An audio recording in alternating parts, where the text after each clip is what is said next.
வளர்ச்சி என்று ஓராண்டு நிறைவு பெறக்கூடிய இந்த நாளில்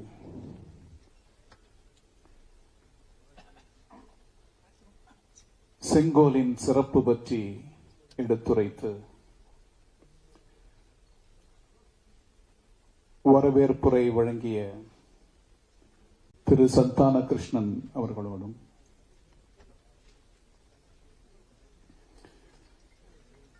செங்கோல் பற்றி சரித்திரபூர்வமான பல தகவல்களை ஆன்மீகம் சார்ந்த விஷயங்களையும் அதன் உள்ளடக்கி டாக்டர் டி.கே. ஹரி அவர்களும் ஹேமா ஹரி அவர்களும் தந்த விளக்கங்களோடு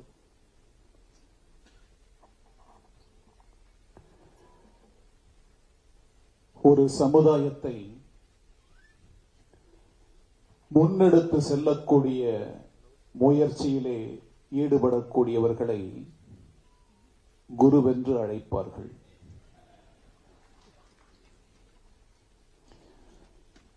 அத்தகைய சிறப்புமிகு தன்மை கொண்ட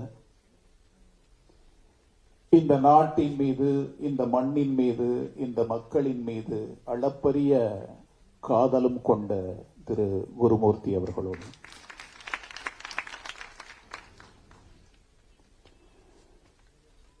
கை வழி நயனம் செல்ல, கண் வழி மனமும் செல்ல, மனம் வழி பாவமும் செல்ல, பாவத்துடன் ரசமும் சேர என்று கம்பன் எழுதினால், உமா மகேஸ்வர தாண்டவத்தை தந்த எம் பெருமானின் 108 தாண்டவங்களை தன்னுள் அடக்கி அதிலிருந்து மாறுபட்ட ஒரு தன்மையையும் தனது நாட்டியத்தின் உச்சமாக காட்டிய டாக்டர் பத்மா சுப்பிரமணியன் அவர்களோடும் திரு நாகராஜன் அவர்களோடும் இந்த அரங்கம் முழுவதும் நிறைந்திருக்கக்கூடிய ஆந்தோர் பெருமக்கள் உங்கள் அனைவரோடும் இந்த விழாவிலே கலந்து கொள்வதில் மகிழ்ச்சி. உங்கள் அனைவருக்கும் என்னுடைய வணக்கம். செங்கோலினுடைய சிறப்பு பல்வேறு விதங்களிலே இங்கு எடுத்து இயம்பப்பட்டது. செங்கோலினுடைய அமைப்பு எப்படி இருக்கிறது,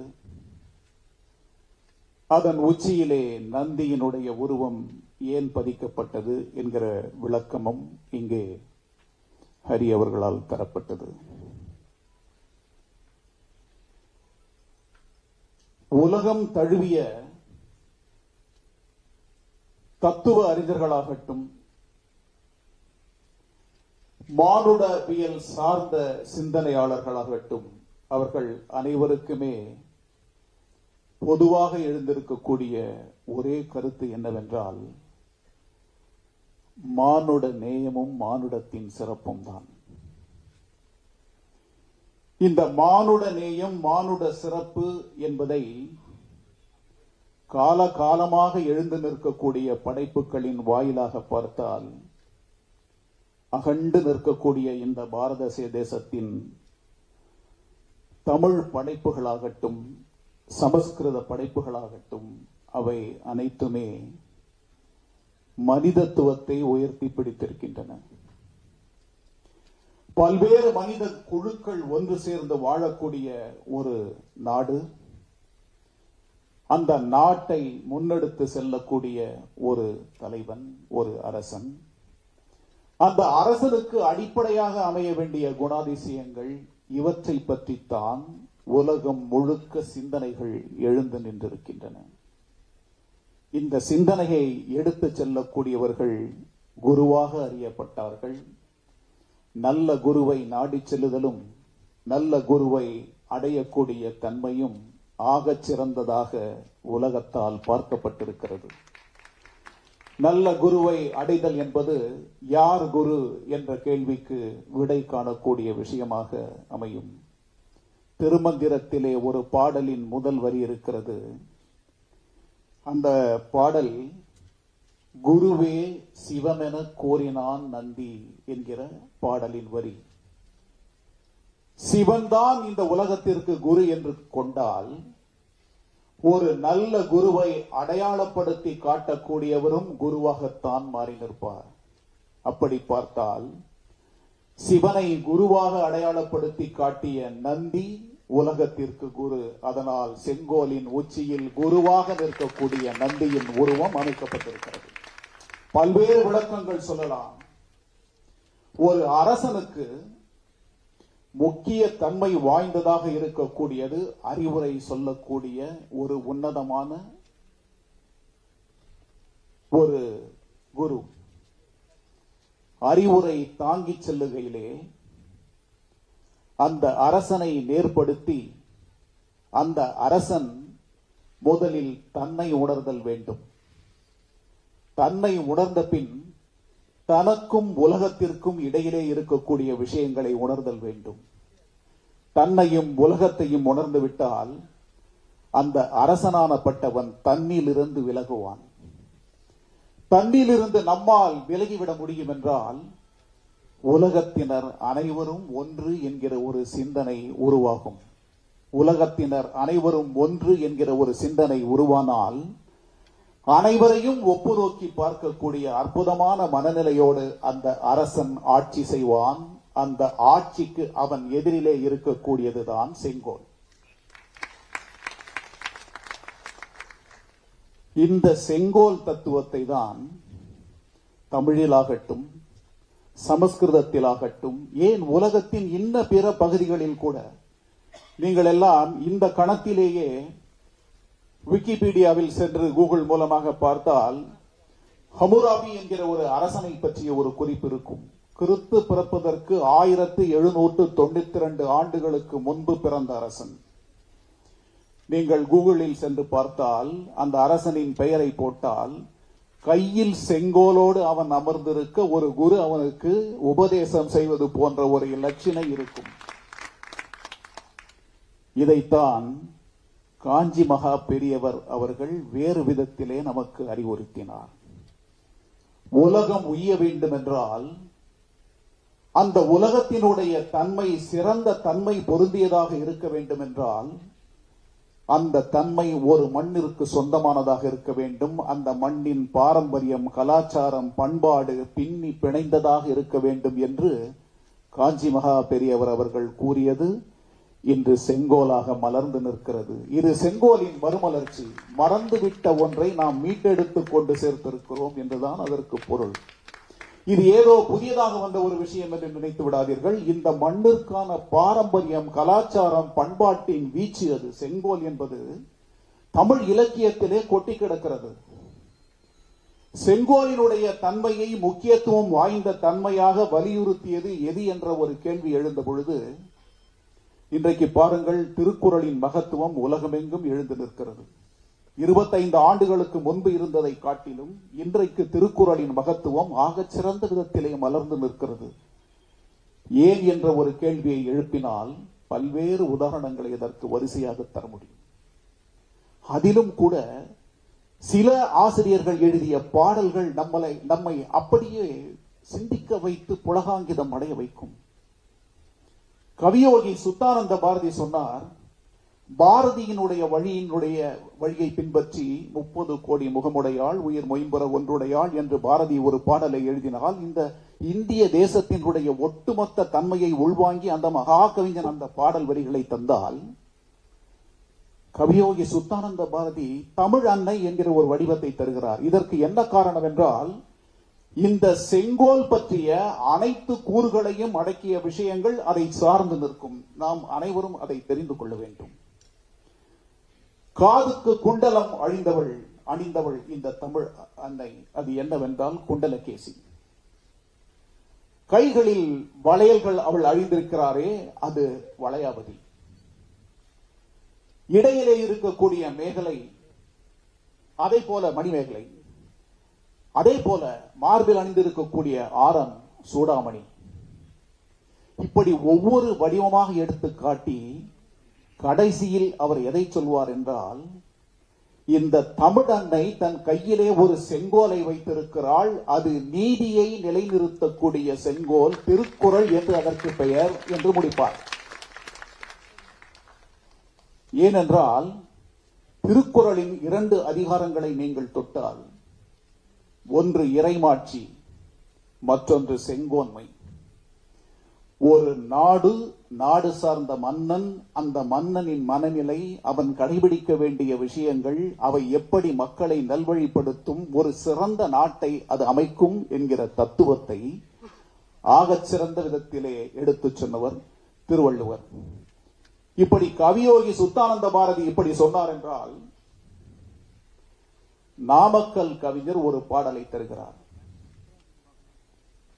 வாழ்க்கையிலே பிறந்த நிலையிலிருந்து முக்தி அடையக்கூடிய நிலை வரை மனிதர்களுக்கு பல்வேறு காலகட்டங்கள் வரும். சேர்த்துவிட்ட செல்வங்கள், அடைந்துவிட்ட பதவி, இனி அடைந்துவிட முடியும் என்கிற சிந்தனை, காத்துவிட முடியும் என்று சேர்த்துவிட்ட செல்வங்களின் தன்மை, இவை அனைத்தும் ஒரு காலகட்டத்திலே அழிந்து போகும்.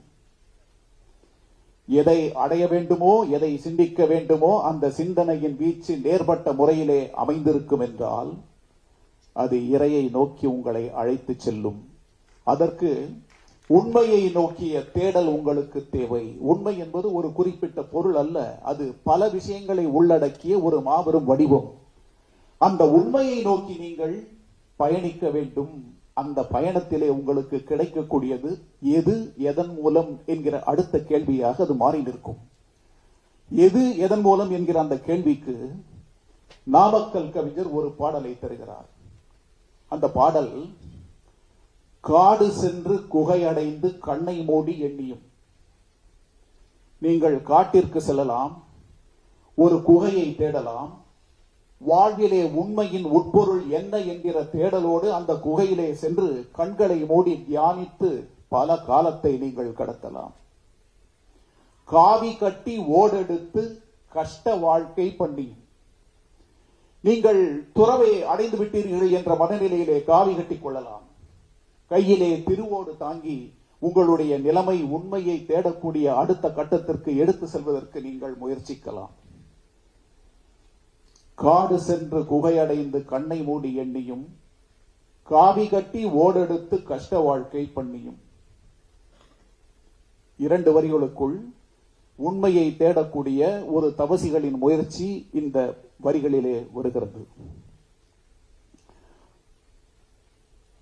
உலகமெங்கும் சுற்றி வந்து தவசி என்ற பெயருடன் தர்ம போதம் பண்ணியும். ஞானத்தை நான் அடைந்து விட்டேன், அதனால் உலகமெங்கும் சுற்றி பார்த்து உலகத்து மக்களுக்கு ஞானத்தை நான் எடுத்து விளங்குகிறேன் என்று சொல்வதற்கு ஒரு முன்னெச்சரிக்கை நடவடிக்கை தேவை. அது என்னவென்றால், தாடி வைத்து மொட்டை தட்டி தவசி என்ற பெயருடன் தரணி எங்கும் சுற்றி வந்து தர்மபோதம் பண்ணியும். இப்படியெல்லாம் செய்து பார்த்தாலும் கிடைக்காத உண்மையின் உட்பொருள் எப்படி கிடைக்கும்? கூடு விட்டு கூடு பாயும் வித்தை கற்க கோரியும், கோடி காலம் வாழ எண்ணி காய கற்பம் தேடியும். கூடு விட்டு கூடு பாய்ந்து பார்க்கலாம், கோடி காலம் வாழ முடியும் என்ற நம்பிக்கையோடு காய கற்ப மூலிகைகளை தேடி நம்முள் வாழ்க்கையை நீட்டித்துக் கொள்ளலாம். இப்படியெல்லாம் தேடி பார்த்தாலும் கிடைக்காத உண்மையின் உட்பொருள், தேடுகின்ற உண்மையாவும் ஓடி வந்து சேர்வுமே தெய்வ வாக்கு வள்ளுவன் திருக்குறள் கற்கையில்.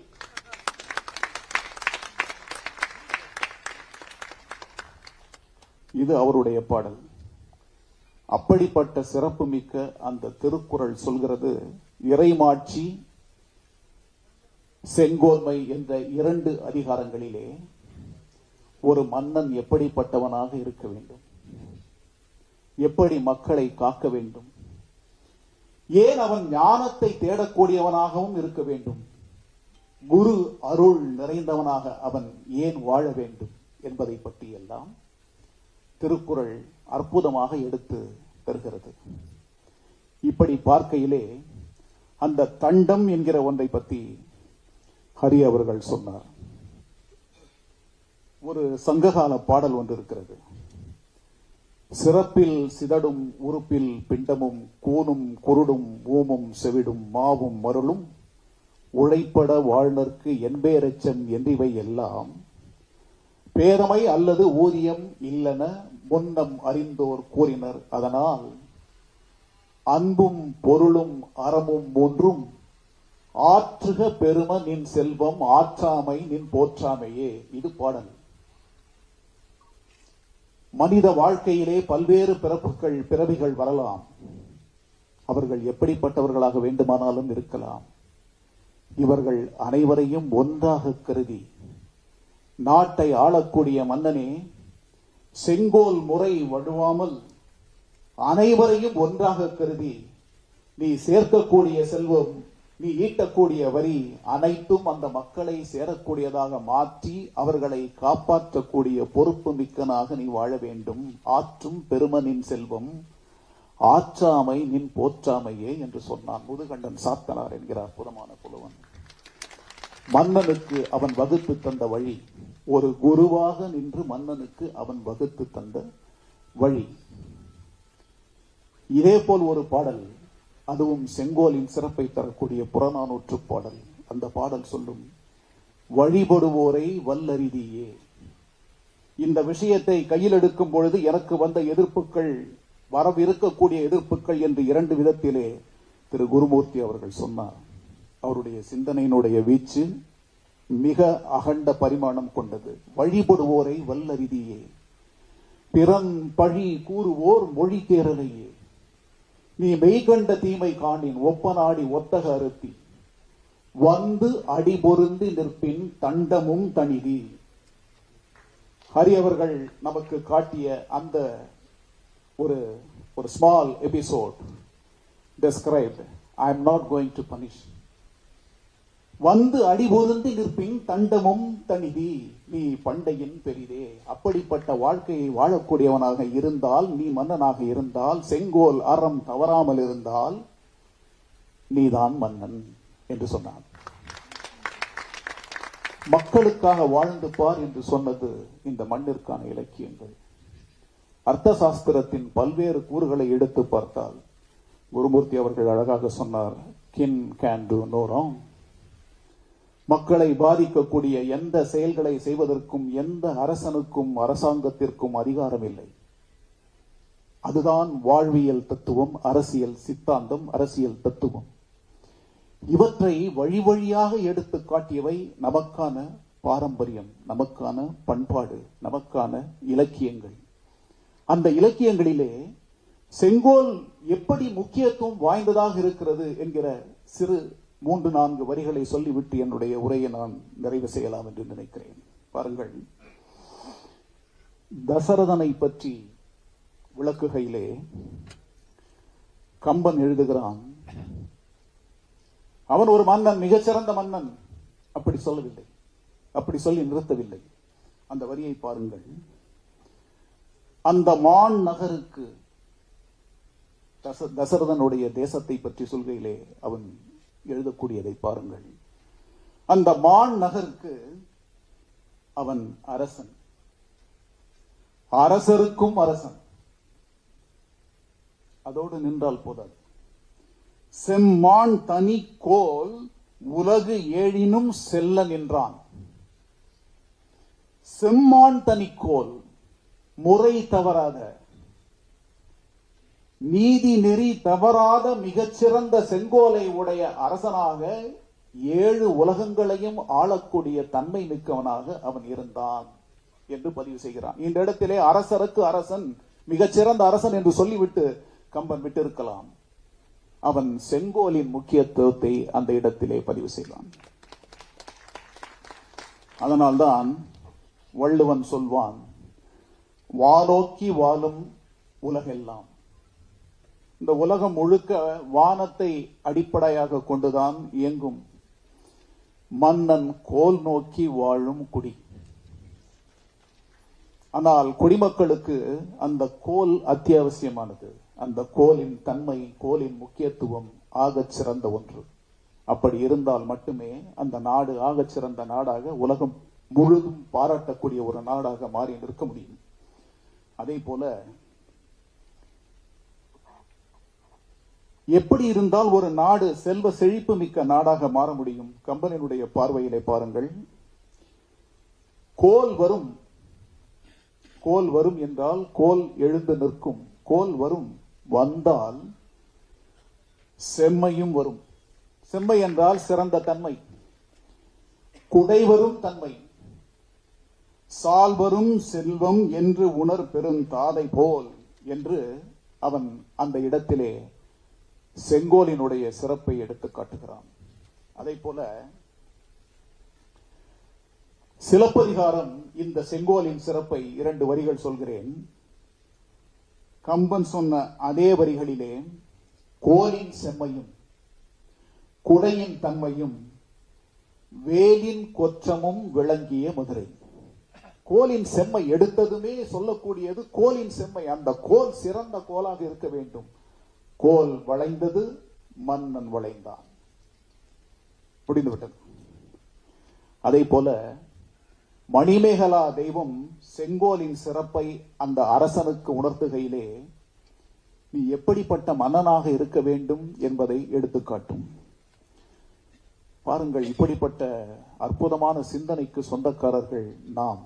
நம் மண்ணின் மகத்துவம் அத்தன்மை வாய்ந்தது. கோல் நிலை திருந்தினர். அரசனுடைய கோல் நிலை திரிந்துவிட்டால், மாறிவிட்டால், நீதியை விட்டு சற்றும் விலகிவிட்டால் கோல் நிலை தெரியும். இந்த உலகத்தினுடைய இயக்கமே மாறிவிடும். உலகத்தின் இயக்கம் நம்மால் அமைக்கக்கூடியதாக இருந்தாலும் அதுவும் மாறும். கோல் நிலை திருந்திடின் மாறி அரங்கூறும். கோள்களினுடைய மாற்றத்தால் உலகத்தின் இயக்கத்தில் ஏகப்பட்ட பிரச்சனைகள் எழுந்து நிற்கும். மாறி அறங்கூறின் மண் உயிர் இல்லை. இயற்கை பொய்ப்பின் அனைத்தும் அழிந்துவிடும். மண்ணுயிரெல்லாம் மண்ணாள் வேந்தன் தன் உயிர் என்னும் தகுதியினால் ஆகும். ஒரு வேந்தனுக்கு தன்னை சார்ந்த குடிமக்கள் அத்தனை பேரும் உயிரை போன்றவர்கள். அப்படிப்பட்ட ஒரு வாழ்க்கையை, அப்படிப்பட்ட ஒரு ஆட்சியை மன்னனே நீ நடத்திட வேண்டும். சிந்தனை சிதறவிடாமல் உன் வாழ்க்கை அமைந்திடல் வேண்டும் என்பது மணிமேகலை. அதை போல தொல்காப்பியம் செங்கோலின் சிறப்பை சொல்கிறது. படையும் கொடியும் முரசும் குடியும் நடை நவில் புறவியும் களிரும் தேரும். நாம் சொல்லுவோமே, யானைப்படை, குதிரைப்படை, தேர்ப்படை, அந்த படை, எல்லா படைகளும் இருக்கலாம் மன்னனுக்கு. தாரும் முடியும் நேர்வன பிறவும் தெரிவுகொள் செங்கோல் அரசருக்கு உரியது. இதன் அடிப்படை அனைத்தையுமே உணர்ந்துபட்ட ஒரு அரசனுக்கு உரியதுதான் இது. அப்படிப்பட்ட ஒரு அரசன் ஒரு செங்கோலை உடையவனாக இருக்குமே ஆனால், இருப்பானே ஆனால், அந்த நாடு உலகத்தில் செழிக்கும்.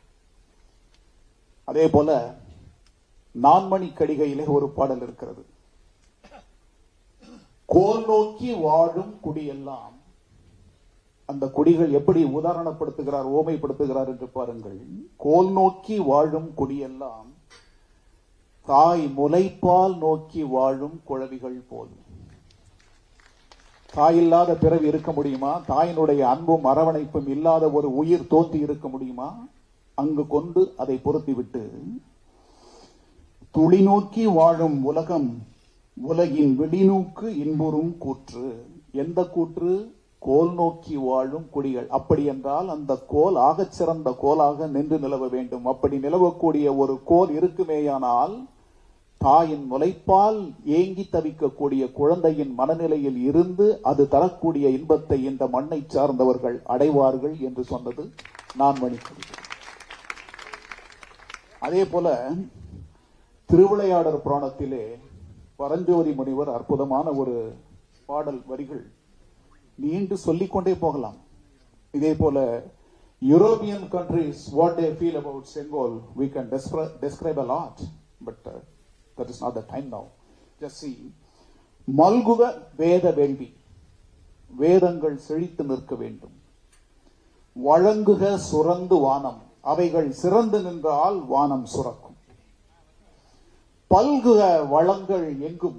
அதன் மூலம் மாறி பொய்ப்பாதிருப்பின் வளங்கள் நிறைந்து சேரும். பரவுக அறங்கள் இன்பம்.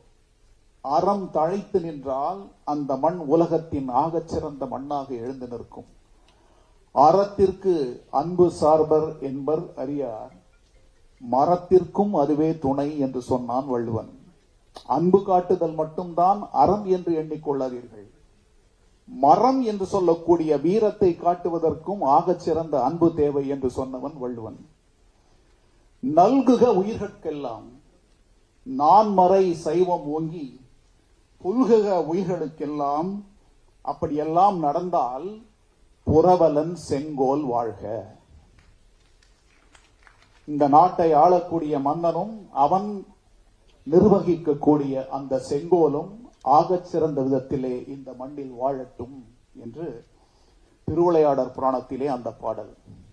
சரி, இறைவனையே அரசனாக பார்க்கிறார்கள், இறைவனின் அசைவு செங்கோலின் அசைவாக பார்க்கிறார்கள் என்று சொன்னால், குலசேகர ஆழ்வார் பெருமாள் திருமொழியிலே ஒரு பாடலை தருவார். மீன் நோக்கும் நீள் வயல் சூழ் வித்துவ கோட்டு அம்மானே. இது அந்த ஒரு குறிப்பிட்ட இடத்தை பற்றிய ஒரு ஓமை. பால் நோக்காயிலும் உன் பற்று அல்லால் பற்றியிலேன். ஒரு குழந்தையாக இருந்து, ஒரு பாலுக்கு அழையக்கூடிய குழந்தையாக இருந்து அந்த நிலைமையை தாண்டி வந்தாலும் எதன் மீதும் பற்று இல்லை, ஆனால் உன் மீது இருக்கக்கூடிய பற்றை நான் இழப்பேன் இல்லை. தான் நோக்காது எத்துயரம் செய்திடனும் தார் வேந்தன் கோல் நோக்கி. பாருங்கள், ஆழ்வார் சொல்கிறார், ஒரு அரசன் ஆகச் சிறந்த அரசனாக இருந்துவிட்டால் அந்த அரசனினுடைய கோலை நோக்கி என்னுடைய வாழ்க்கையை என்னால் அமைத்துக் கொள்ள முடியும். அதற்கு உன்னுடைய பக்தனாக என் வாழ்க்கையை நான் கழிக்க வேண்டும் என்று சொல்கிறார். வெற்றி வேர்க்கை சொல்கிறது, மன்னவர்க்கு அழகு செங்கோல் மேன்மை. யாரும் இதை விட்டு வைக்கவில்லை. இந்த மண்ணில் தோன்றிய ஆகச் சிறந்த அறிஞர்கள் செங்கோலின் தன்மையை தொடாமல் எந்த படைப்பையும் தந்ததில்லை. தொல்காப்பியத்திலிருந்து, வள்ளுவனிலிருந்து, அர்த்த சாஸ்திரத்திலிருந்து, சாணக்கியனுடைய எழுத்து மட்டுமல்ல, ரகுவம்சத்திலே காளிதாசன் சொல்லக்கூடிய பல பாடல்களை உதாரணங்களாக செங்கோலுக்காக எடுத்து காட்டலாம். அதே போல இந்த நிகழ்ச்சியை தொகுத்து வழங்கக்கூடிய அன்பர் வள்ளலார் அவர்கள் செங்கோலை பற்றி பல விஷயங்களை தந்திருக்கிறார் என்று சொன்னார். அதில் 4 வரிகளை பாருங்கள். வள்ளலார் சொல்கிறார், தன் கோல் அளவன கோடி. இது தனியாக இருக்கக்கூடிய ஒரு மனிதனை பற்றி. சுத்த சமரச சத்திய சன்மார்க்க நீதி. சமரச சுத்த சன்மார்க்க சங்கத்தை தோற்றுவித்த வள்ளலார் அதன் அடிப்படை சார்ந்த நீதியை எடுத்துச் சொல்கிறார். அந்த நீதி அவருக்கும் செங்கோல் அளித்தது பாரியல். செங்கோல் அளித்தது பாரியல். திரு சிற்றம்பலத்தே திரு நடன ஜோதி. திரு சிற்றம்பலத்தே நடனமிடக்கூடிய எம்பெருமான் செங்கோலை தந்தார். சத்திய ஞான சுத்த சர்மாக்க சங்கமாக அது மாறி நிற்கிறது என்று ஆன்மீகம் சார்ந்த விஷயங்களுக்குள்ளும் செங்கோல் களிநடனம் புரிகின்றது. இதனால்தான் கச்சியப்ப சிவாச்சாரியாருடைய ஒரு பாடலை அறிமுக உரையிலே அவர் சொன்னார். பாருங்கள், வான்முகில் வளாது பெய்க, மலிவளம் சுரக்க. அதோடு நிறுத்தி இருந்தால் அந்த பாடல் பாடலே அல்ல. மன்னன் கோன் முறை அரசு செய்க. அந்த கோலினுடைய தன்மை பொருந்திய அரசாக அந்த அரசாங்கம் நடத்தப்பட்டால் அந்த அரசாங்கம் என்ற பொருள் தரக்கூடிய தன்மை மிக்கதாக மாறி நிற்கும். அதனால் குறைவில்லாது உயிர்கள் வாழ்க.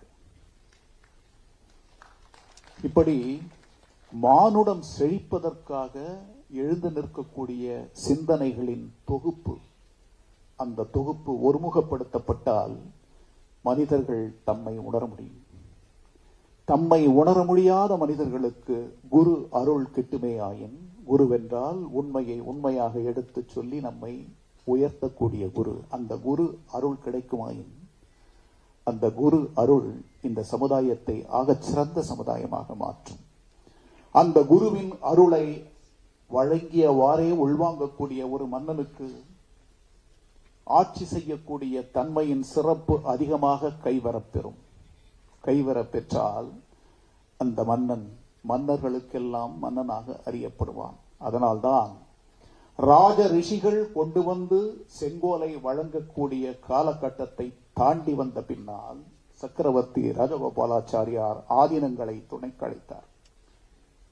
ஆதீனங்கள் திரு குருமூர்த்தி அவர்கள் சொன்னது போல உடனடியாக ஒன்று சேர்க்கப்பட முடியாத தன்மை மிக்கவர்களாக இருந்திருந்தாலும் இப்பொழுது வழங்கப்பட்ட செங்கோல் நடத்தப்பட்ட அந்த மே 28, 2023 அவர்கள் அனைவரும் ஒன்று சேர்ந்து செங்கோலை நிலைநிறுத்தக்கூடிய ஒரு தன்மை மிக்க முயற்சியாக அவர்களிடம் இருந்து அந்த செங்கோல் பெறப்பட்டு அது இந்த நாட்டிற்கே உச்சமான ஒரு இடத்திலே அற்புதமாக அமைக்கப்பட்டிருக்கிறது என்று சொன்னால்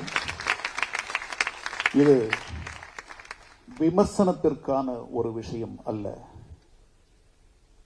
மதங்களை தாண்டி, அரசியல் சித்தாந்தங்களை தாண்டி மனிதர்களை நேர்படுத்தக்கூடிய ஒரு தன்மை பொருந்திய நந்தி என்கிற வடிவத்திலே குருவாக அமர்ந்து நின்று ஒரு அரசாங்கத்தை வழிநடத்தக்கூடிய ஒரு அற்புதமான விஷயமாக இதை கருத்திலே கொண்டு அனைவருடைய ஆசீர்வாதத்துடன் இந்த செங்கோல் முறை செழிக்க வேண்டும் என்ற எண்ணத்திலே அது அங்கே நிறுவப்பட்டது என்றால் அந்த நிறுவப்பட்ட நாளை கொண்டாடக்கூடிய அற்புதத்தை திரு குருமூர்த்தி அவர்களும் மற்ற அறிஞர்கள் அனைவரும் இன்று நிகழ்த்தி காட்டியிருக்கிறார்கள். செங்கோல் என்றும் தாழாது. செங்கோலினுடைய ஸ்திரத்தன்மை இந்த உலகம் இருக்கும் வரை என்றும் நிலவும். காலங்களை கடந்து மனிதர்களாகிய நம்மை வேறுபடுத்தக்கூடிய ஒரு அற்புதத்தை அது நிகழ்த்தி காட்டும். இதை உணர்ந்த நாம் அதை சார்ந்த சிந்தனைகளை உடையவர்களாக என்றும் மாற வேண்டும். வாய்ப்பிற்கு நன்றி. வணக்கம்.